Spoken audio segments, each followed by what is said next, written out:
What's going on, guys? Alex here with TFL Bike with the all-new 2024 Kawasaki ZX4RR. This is an all-new bike, an all-new engine, and really an all-new category. And man, I am so excited to get this screaming inline 4 small displacement bike out on the racetrack. Let's go hit it. Welcome to Thunderhill Raceway in California. Let's get it out on the track, see what this bike is all about. This one's me, TFL Bike. Let's do it.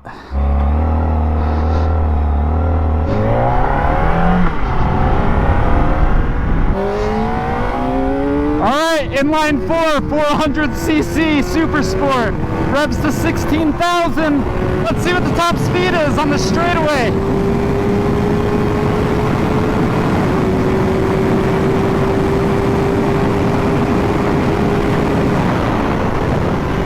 .115 is the fastest I saw, but I had to look up the turn and hit the brakes, so let me know. Pretty dang good for a 400. And it still had more to give if that straight was longer.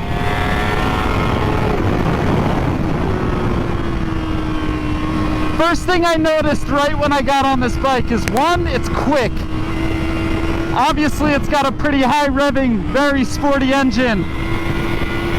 And right when I pulled out of the pit, it pulled the track entry a lot quicker than I thought it was going to. The other thing I noticed right away in my first lap is how easy it is to ride. This bike is pretty lightweight and narrow, and you're really not fighting it the whole time. On a 600, I would get fatigued a lot quicker. And on this, I can ride full sessions all day long, and it really doesn't take too much out of you.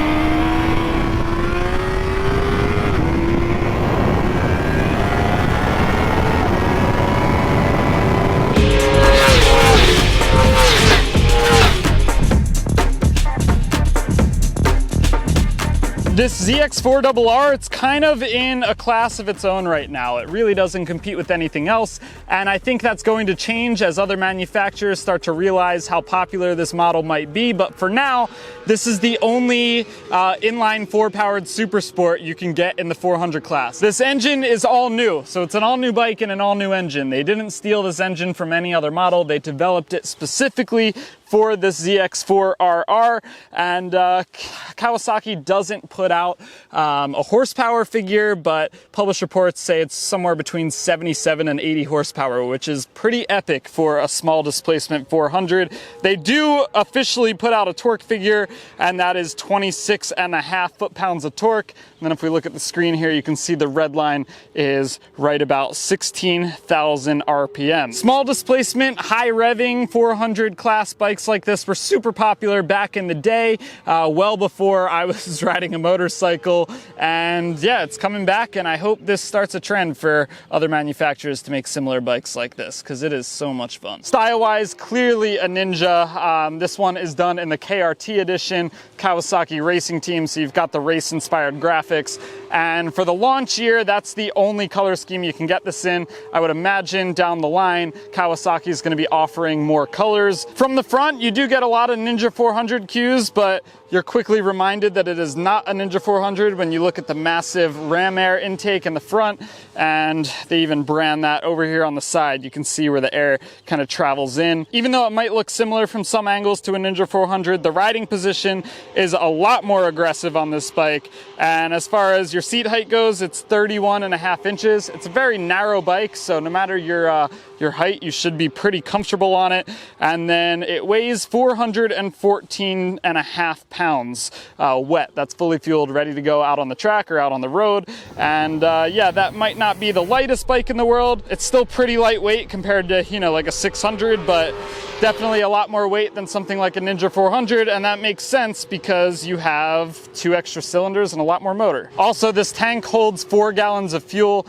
And then if we look at the frame down here, it is a steel tubular frame, which you can kind of see hiding hiding behind the side cover here, but Kawasaki did a pretty good job hiding the tubular frame with this plastic cover and this section that comes down here. So it looks more similar to a fancier ZX6R or ZX10R frame, but it's not.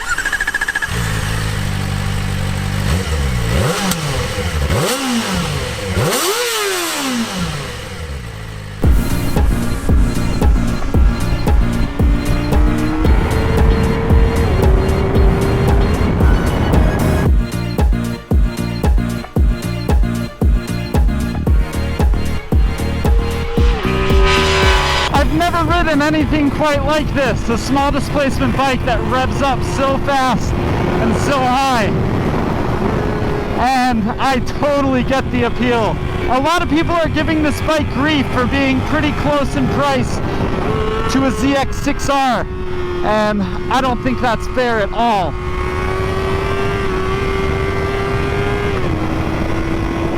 This is not a beginner bike, and while it's a good amount of power for a beginner to get comfortable on a really cool, capable bike, I think way more people are going to be riding this that have a lot of experience and want to really push a bike to its limits. Yes, it's not super top of the line suspension, it's not super top of the line tires, but the sound is what you expect to hear on a racetrack.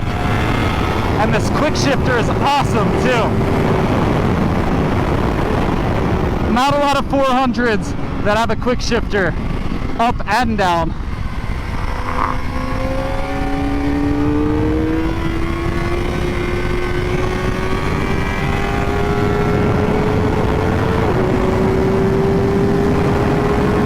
I think part of the reason I'm having so much fun on this bike is because it's a little hard to ride.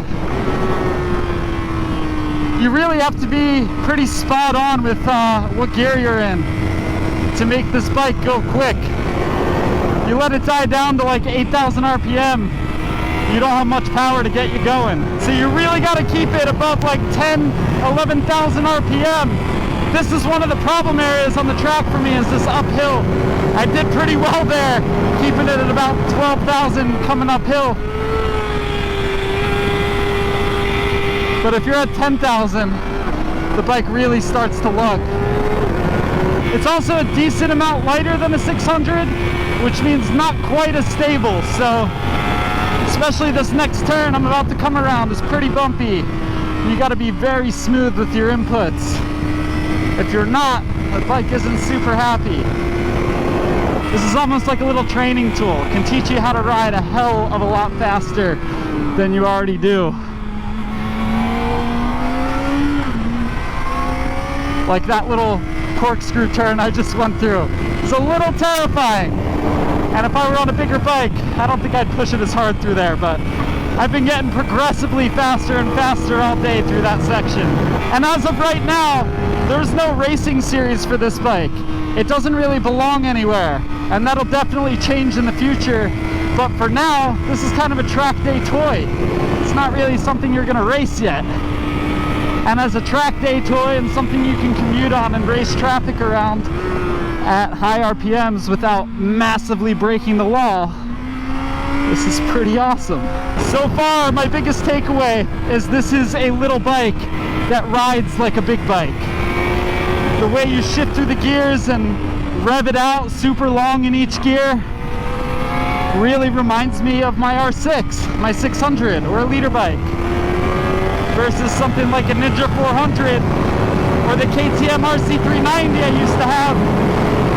They ride totally differently, but this feels like a proper small race bike because of this engine, and it is just so fun to hear that scream. I so wish this had an exhaust on it, because I really want to hear that sound. Sometimes you don't hear it over the wind noise coming through your helmet.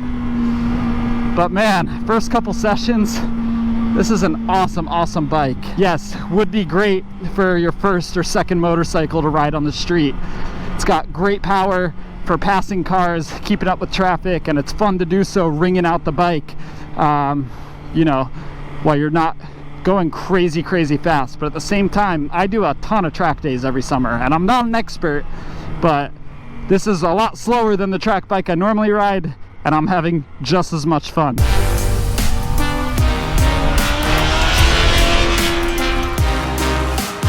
Now, one of the huge differences between the Ninja 400 and this ZX4RR are the brakes. Up here you see two 290 millimeter front brake discs, and yeah, that's a big upgrade from the Ninja 400, which only has single-sided brakes. This is much better for the track, and stopping power is a lot better when you have two discs as well. Everything's balanced better. So yeah, that's good to see. You also have ABS. We have Showa forks up front. It's a 37 millimeter inverted fork. Slightly adjustable, nothing on the left side, but you can adjust preload over here on the right side. The rear shock is fully adjustable, so you can really dial that in. Most people, if they're taking this bike out on the racetrack like this, they're probably going to put new suspension in it. You've also got an assist and slipper clutch, and the levers come from the factory adjustable, which is a really nice touch. You don't see that on many 400 class bikes, so that's pretty sweet. And lastly, the tires. These are Dunlop Sport Max tires. It's a 120/70/17 up front. Very common size, so this uses like the same front tires as a ZX6R, a ZX10R. And then in the rear, you've got a 160 width tire, which is really nice to see because there's a lot of different tires you can get in the 160 width. So tire options are pretty infinite for this bike, and these are pretty basic road-going tires. I believe these are the same kind of budget tires that come on the Ninja 400s, so they're not amazing, and that's the first thing most people replace anyway, so I'm not too bothered by that. Graves is here. They make some cool exhaust systems, and they're just showing what's possible with these bikes if you want to do, a full race build. And we've kind of got two different setups here. So start with this one. This is the more tame one. Obviously some race graphics, modified suspension, some carbon bits, different sprockets, but overall not too much change. And then if you move over to this one, no more lighting or anything, not street legal, fully race prep, race bodywork. And yeah, you've got, a timer up there, again, suspension, all these race controls. Key has been removed, so you don't need to worry about a key anymore. So yeah, there's just showing you, what's possible with these bikes if you want to fully build them out to take them on the racetrack. As far as the riding position goes, it's pretty comfortable. Definitely way more aggressive than a Ninja 400, but it puts you in a good position on the racetrack. I think if you were actually going to race this bike, you'd want to put some rear sets on and really dial it in, but yeah, definitely a sporty riding position from the factory.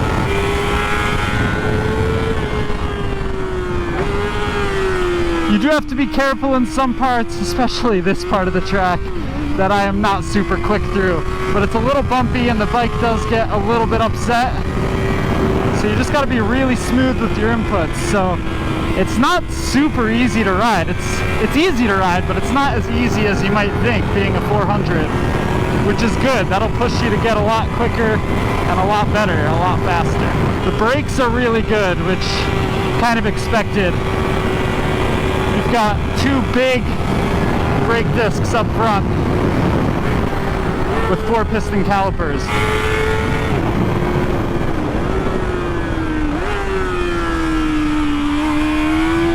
There we go, I hit that a little better that time, yeah!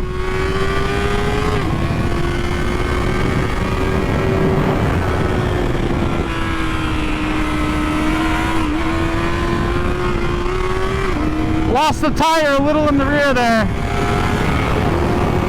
So I do wish this bike had some better, stickier tires, especially for a track day. That's easy enough to fix, but this being such a performance-oriented machine, I think Kawi should have put some better rubber on it from the factory.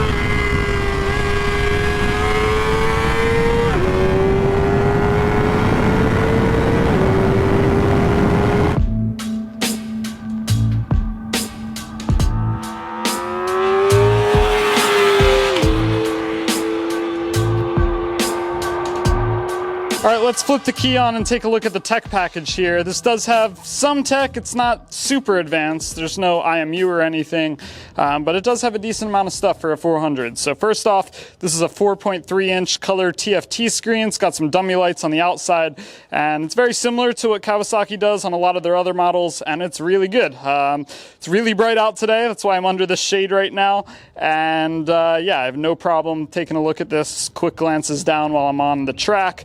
Not a problem at all. Taking a look at the controls here on the handlebars, you've got your high beams, hazards, all that kind of stuff, but you've got this control right here, which does a couple different things. So you have different ride modes, and you can cycle through those with that green toggle. So I'm in sport right now. There's also a road mode and a rain mode, and those kind of universally adjust the power settings and the traction control settings. And then if we go one more mode, you get to rider, and that's where you can see power and traction control. So what I can do here is use this select button over on this side.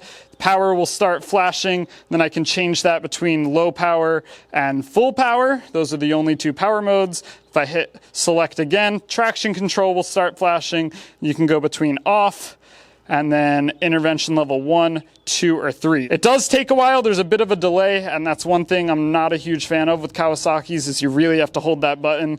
So if you want to change modes on the fly, it's really hard, and you got to make sure you have enough time to do it. So yeah, not a huge fan of that, but the riding modes do work well. We've got 2 more buttons, and you can kind of cycle through your trip computer, odometer, things like that.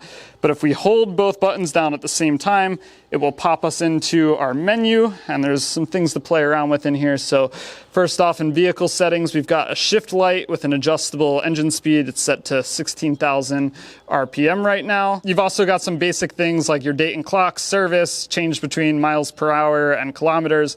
Bluetooth, so you can connect this to the Rideology app and get some vehicle data on your phone. But something I think is really cool is if we go to display, you can change the display mode to type 2. Let's see here.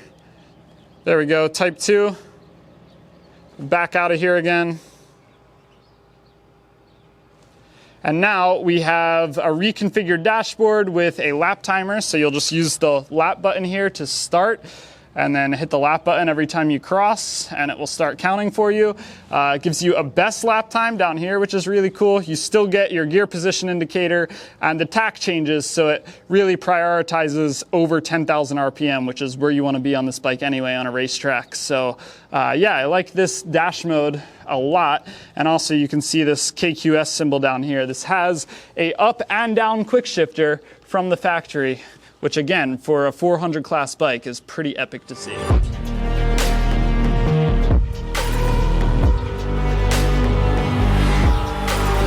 If you couldn't tell already, I am having an absolute blast on the ZX4RR. I think Kawasaki just changed the game, and I think they invented a new class of bike, or brought back an old class of bike, and I think these are going to be really popular. I would 100% buy one of these. I've got too many bikes in my garage right now to fit one of these, but in a year or two, when you can find these used, I think I will need to get one. And I don't say that about every bike I get to ride for work. At the same time though, I wouldn't hesitate for a second to put a complete beginner on this bike. Yes, it's powerful, but you gotta build that power. And so if you whiskey throttle this bike as a beginner, it's not gonna send you off backwards as easily as something with just a boatload of torque.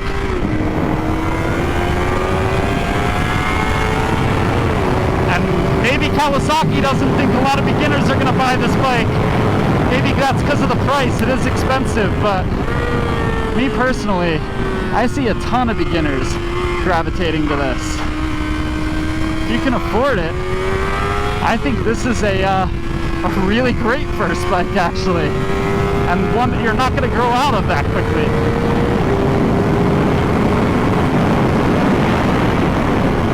I do wish we got a little bit of time on the street with this bike, because I would love to see how this handles passing traffic and racing from stoplight to stoplight.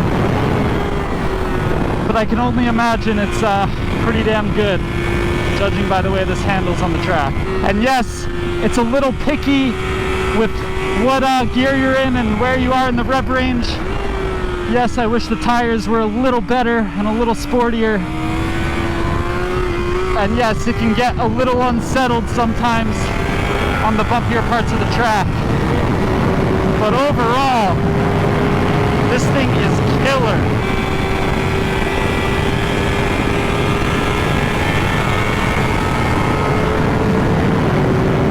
All in all, fantastic package. And like I said, really no competition. So if you want a high revving 400, this is your only option for now. And I really hope this bike sells well, because it is really fun. And I really want all the other manufacturers to make a bike to compete with this. And then a racing class to go with this.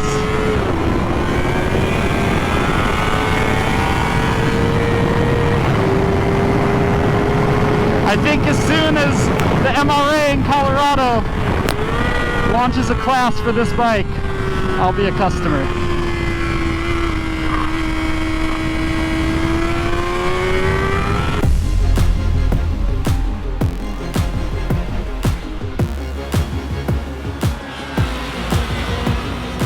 Well, there you have it. First ride of the all-new Ninja ZX4RR. I had a blast on this bike, and I really want to get one of these. They're available now. I've actually seen them riding around Colorado already, so you can go into a dealership and get one right now.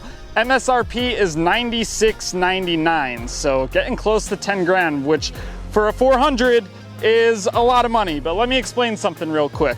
It is only like $1,600 cheaper than a ZX6R, but I think it's kind of in a league of its own. It's not really comparable, I think. You don't really jump up to the ZX6R because it's faster and more powerful only for a small amount of money. Kawasaki told me that this bike right here, they think is gonna get the most track time out of any of the Ninja bikes they sell. So this will get more track time and be seen at racetracks more than a ZX6R, more than a Ninja 400, more than a ZX10R. And also they told me that they expect more experienced riders to be buying this. They think a higher percentage of riders that have been riding for 10 plus years are gonna go for the ZX4RR versus the ZX6R. So not a beginner bike, although it'd be great for a beginner. You can turn the riding modes down a little bit, make it easier to ride. And it's an exciting bike for a beginner to get onto, and you're not gonna be too above your head. But it's also a bike that, you know, a very experienced racer or track rider could get on and really have a blast. I'm loving this. I'm not, you know, a pro racer or anything, but I have a decent amount of track time. And there's a lot of guys here who race almost every weekend.